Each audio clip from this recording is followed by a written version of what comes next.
Kevin Norquay, Te Kuiti stops to farewell Sir Colin Meads.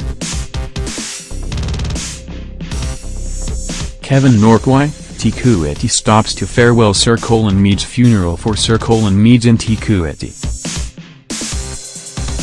It took until his Te Kuiti funeral for rough-tough rugby legend Colin Meads to be exposed as a bloke who once knitted a scarf into balaclava, a man who read the Cat in the Hat to his kids. At his last farewell a fuller picture came into focus of the man touted as the greatest All Black, perhaps the best rugby player ever, a man noted for never backing down, for playing the game to its very limits, known for his hatred of losing. Stories that never would have got past the rampaging No. 5, the second All Black sent-off in a test, a player who thought New Zealanders didn't like him for his hard-nosed, hard-shouldered, hard-footed style.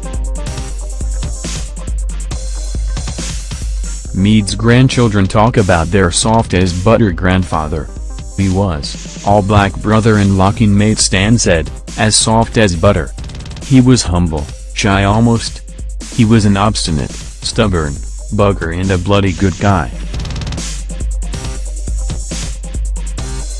A guy who played 55 tests from 1957 until 1971, and raised more than $1 million for charities and clubs, often asking for no more than petrol money and free beer.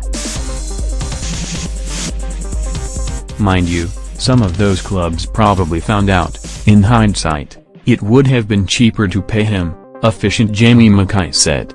Greats of New Zealand rugby were in Te Kuiti to farewell Sir Colin Meads.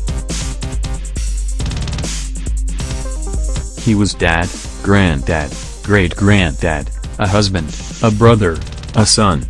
He was Pinatry, the tree, Colin, Sir Colin and to Stan, simply old Pinatry. For this was a family funeral. Yes, it was part rugby, but that was the small part. After sharing Meads for decades, the family got to share their fondest memories. And those memories were not of a massive man galloping around a field in a jersey he treasured, ball held firmly in one hand, or soaring high to snare a line-out ball. A marquee was erected to contain extra mourners at the funeral of Colin Meads in Te Kuiti. New Zealand was welcomed into the funeral at Le Monro Centre, then shown another side of a man they thought they knew. Shelley Mitchell, the youngest child of Colin and his wife Verna, never saw her father play rugby live. He did read her the Cat in the Hat though.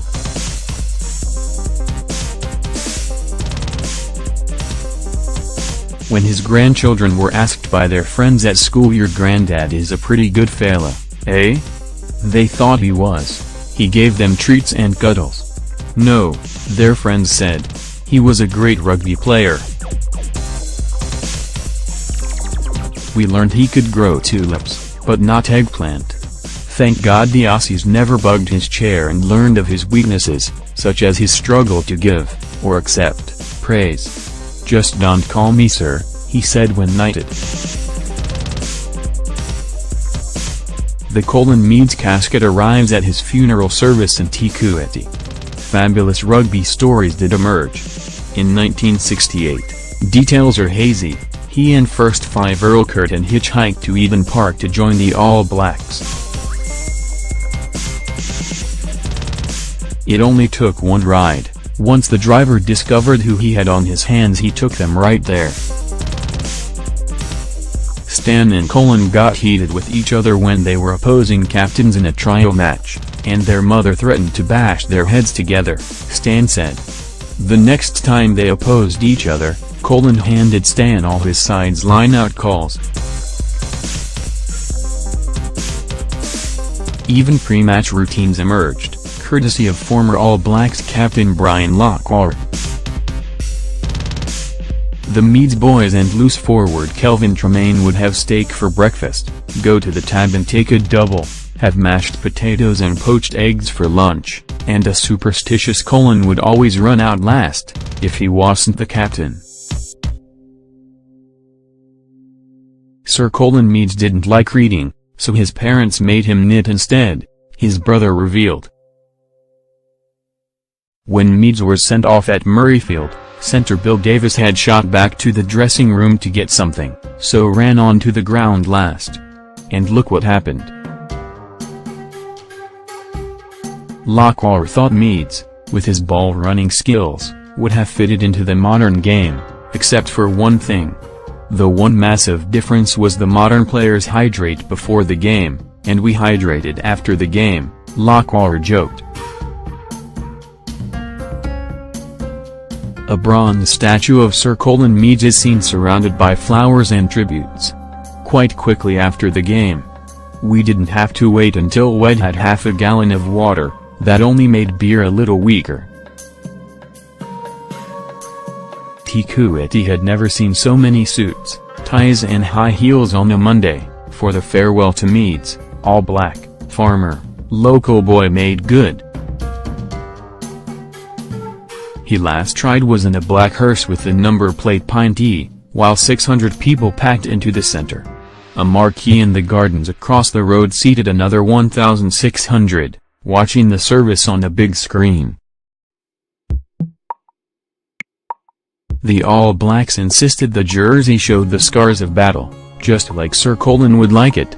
Eyeing the packed lawns outside the Lehman Rowe Centre, one mourner ruefully said, "Might be a fight to get in there." Rugby players arrived in pack, Graham Thorne, Bill Birtwistle, Richard Lowe, Sam Stroud, Billy Bush, Jock Ross among them, their number thinned by time. Meads was 81, when he died 8 days ago. Alongside old teammates, those from the current All Black era, selector Grant Fox, Ian Foster, and Steve Chu, New Zealand Rugby Chief Executive, wearing a World Rugby hat as well. Sir Graham Henry, Sir Peter Leach. Spot the sports celeb. Sir Brian Lockwood acknowledges Sir Colin Meads. Prime Minister Bill English and Labour leader Jacinda Ardern took a break from the campaign trail to pay their respects. A complete break, they asked the media not to focus on their presence, not to take anything away from Meads and his mourning family. Te Kuiti was swirling with visitors and non-farming garb in the lead-up to the final whistle.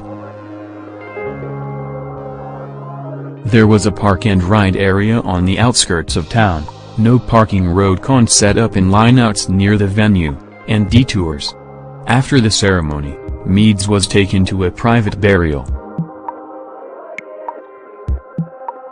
People are gathering for the funeral service of Sir Colin Meads in Te Kuiti. A quote on the service sheet marked the way Meads saw himself.